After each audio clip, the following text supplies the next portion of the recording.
Kwa nini watukate mshahara? Why should they reduce our salary? Right now I'm getting negative 50. How am I going to cope with my family?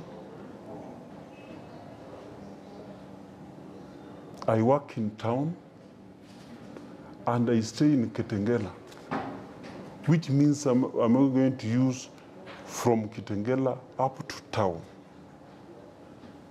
Nitatumia pesa ya nini? Or nitavaa uniform nipande matatu? So, in short, we are suffering. There's no pay. For the last 2 days, I've not even eaten, leave alone my family. I've not even eaten for the last 2 days.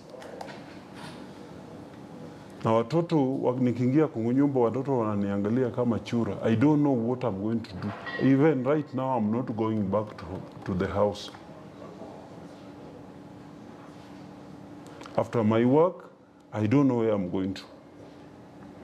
I don't know whether I'm going to the bank to steal, or I don't know whether I'm going to mug people from the streets. I don't know what I'm going to do next. This night, I must get money. Where am I going to get that money? So I'm going back to the street. Watu wanataka kutumia njia ambazo officers wamesema ikiendelea venye inaendelea kutumia njia hata kama sio sheria kujikinga kimaisha, kwa sababu it is a punishment tunapokea kwa sababu ya kusoma kuliko tukue rewarded. Tukikumbuka ya kwamba Inspector General amekuwa akituhimiza tusome, commission imekuwa ikituhimiza tusome, na hiyo motivation ya kusoma imekuwa ikilipwa kwa kupitia kwa salary adjustment. So hiyo salary adjustment ikishaenda, basi itabidi officers wa polisi wajisaidie na njia mbadala ambazo ni za kuvunja sheria, ambayo hatungetaka kufanya mshahara yetu ikuwa reinstated. Sisi tutaendelea kutii sheria venye tumekuwa tukitii sheria, sababu askari wengi wanatii sheria. But sasa unaona ya kwamba serikali ina motivate watu kuvunja sheria. Those are some two rather chilling statements from police officers we spoke to here exclusively on KTN News, talking about their plight and this issue of the salary pay cuts. On phone tonight, I have with me the National Police Service Commission CEO, Joseph Onyango. Joseph, good evening. I wonder if you've been able to listen to those sentiments of two police officers, one of them saying tonight, he won't go back home. He can't face his children because he doesn't have any food for them, but that tonight he must earn a living one way or another. Another is saying they're feeling punished for going back to school and bettering their skills. What's your reaction to those statements tonight? Thank you very much and good evening. Good evening. Yeah, first I'd like to reiterate that, yes, indeed, the Commission made a decision and wrote a directive to the service. And the purpose of this all was actually, as indicated in our earlier communication in a press release, that the Commission has intended to notice some irregularities in the payroll, and therefore had the intentions of is in the process of cleaning this payroll.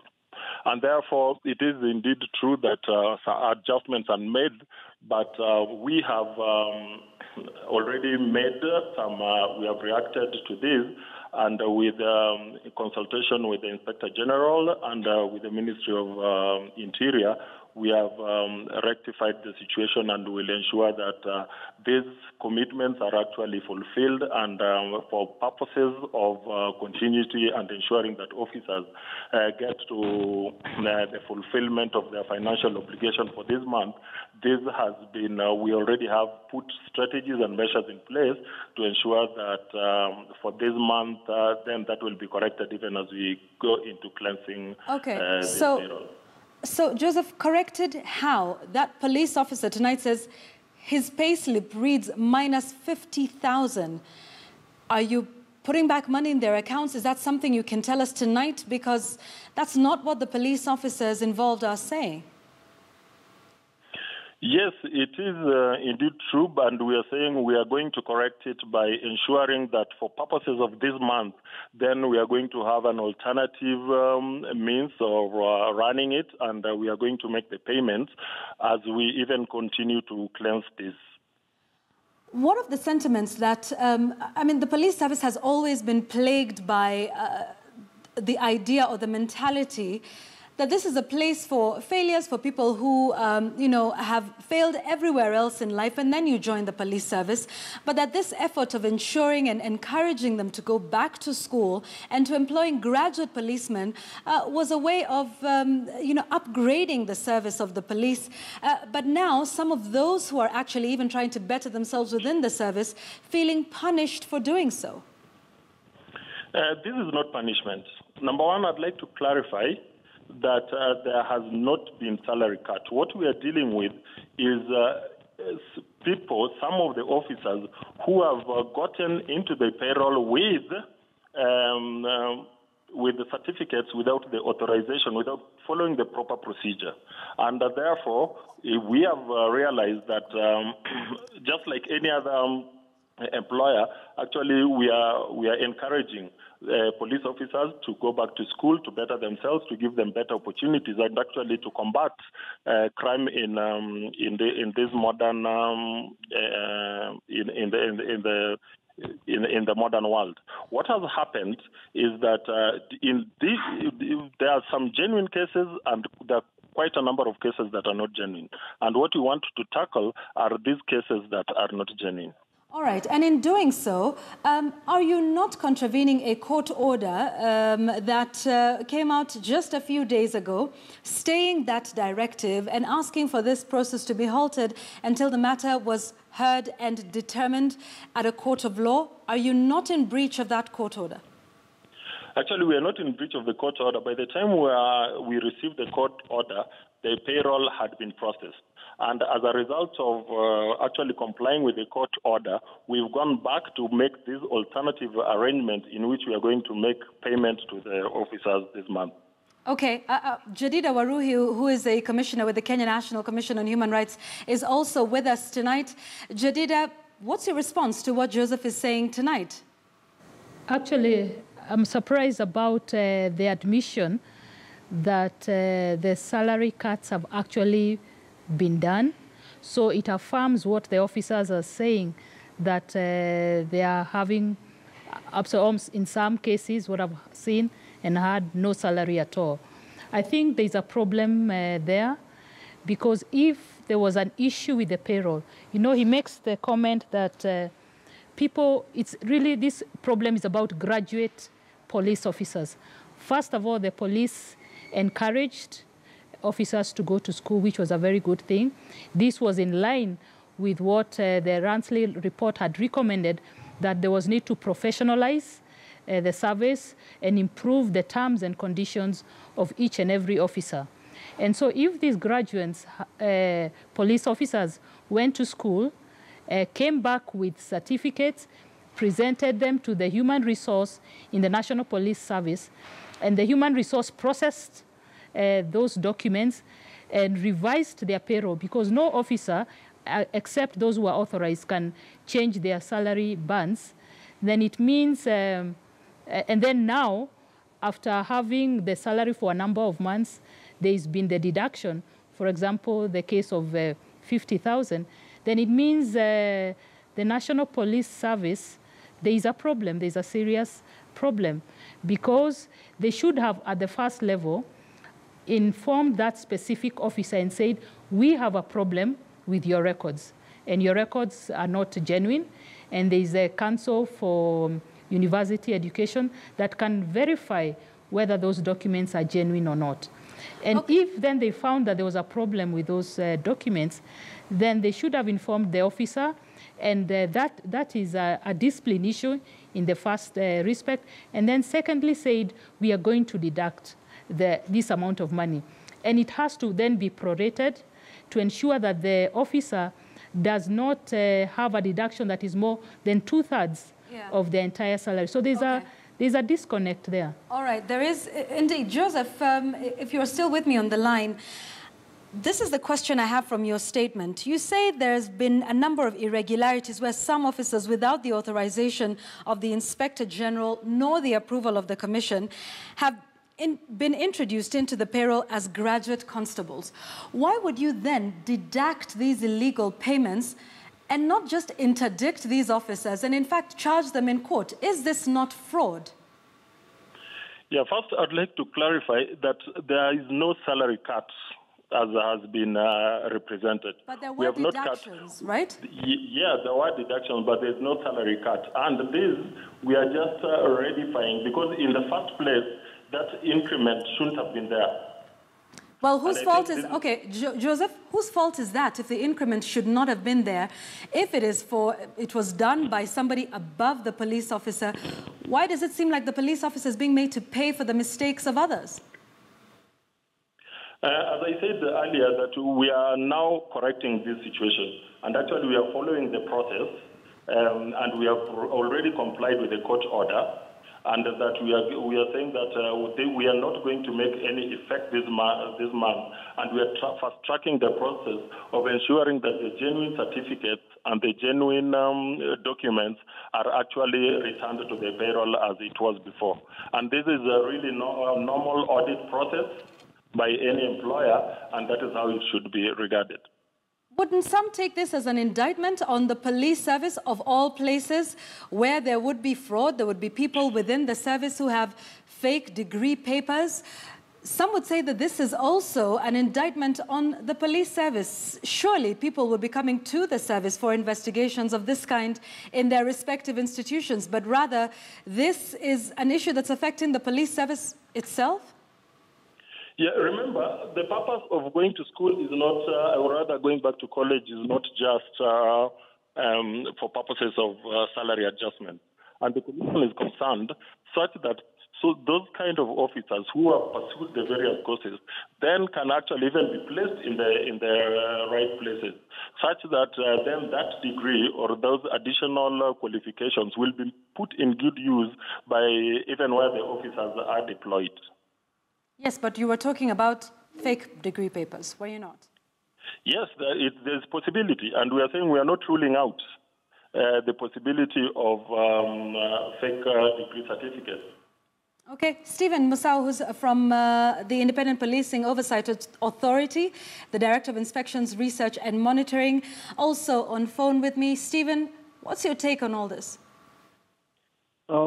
Thank you, Madam, and thank you for the evening show. I think this is telling about the situation that we have in our disciplinary service. I think from a point of accountability and from the point of also making the police be professional, we have no mandate over the National Police Service ourselves as IPOA.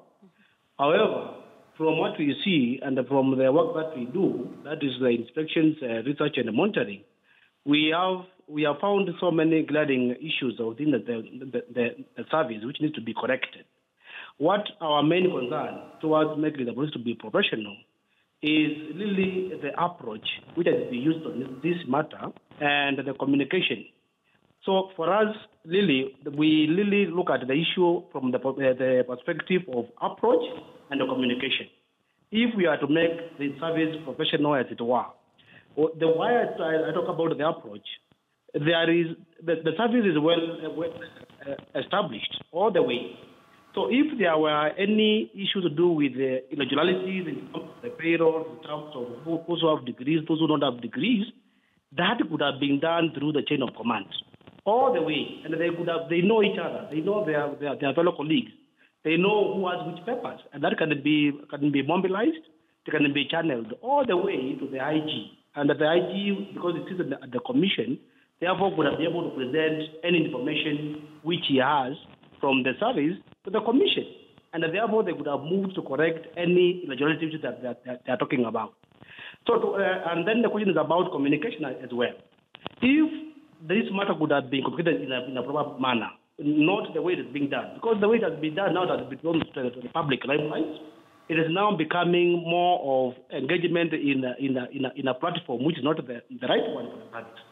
So to us, and from where we speak, we think the matter is, yes, it might be on the right course, but the way it has been handled, the way the approach which it has been given is not going to achieve the objective which it was meant to achieve.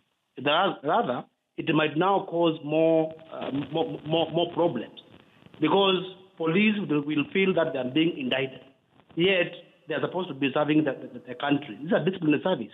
And being a disciplinary service, therefore, they ought to have been a very proper, coordinated way of getting whatever went wrong and correcting that.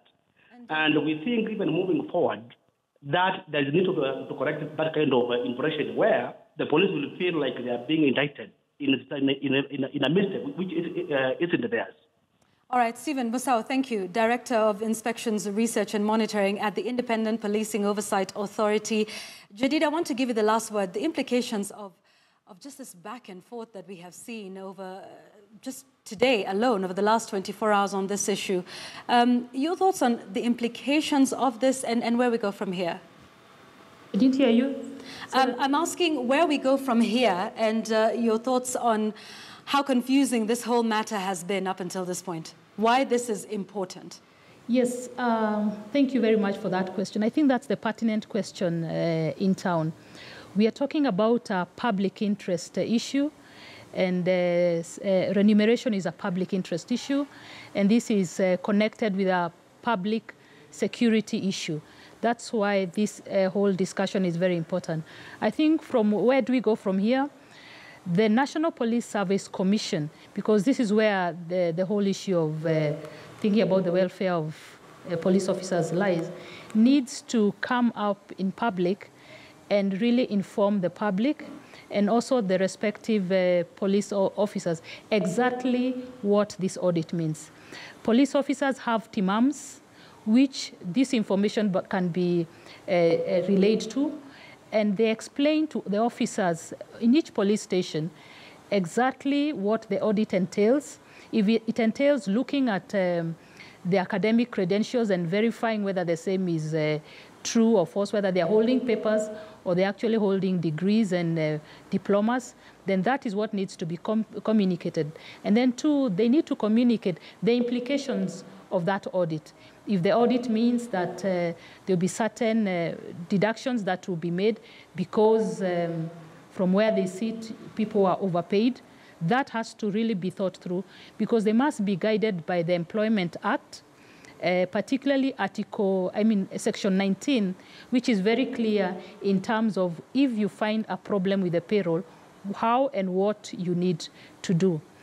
Secondly, the National Police Service under the leadership of the inspector, thirdly, the National Police Service under the leadership of the Inspector General must provide leadership to ensure that there is no officer who feels demoralized, threatened, especially those who are genuinely in service and are entitled to the payroll. As the National Commission, we are willing and ready to work with the National Police Service and the National Police Service Commission because this is a human rights issue and needs to be handled very delicately and properly so that it's not seen like anyone is being witch-hunted or there's an irregularity in the process. Thank you. Jadida Waruhi, who is a commissioner with the Kenya National Commission on Human Rights. Many thanks as well to the CEO of the National Police Service Commission, Joseph Onyango, who tonight says they are now in compliance with the court order and will move very quickly to correct this situation. We'll continue to keep an eye on that and make sure we hold them to account regarding that statement. Stephen Musau as well from IPOA. Thanks for watching The Big Story tonight. I'm Yvonne Okwara Matole. Good night. KTN Prime is up next with Ben Kitili.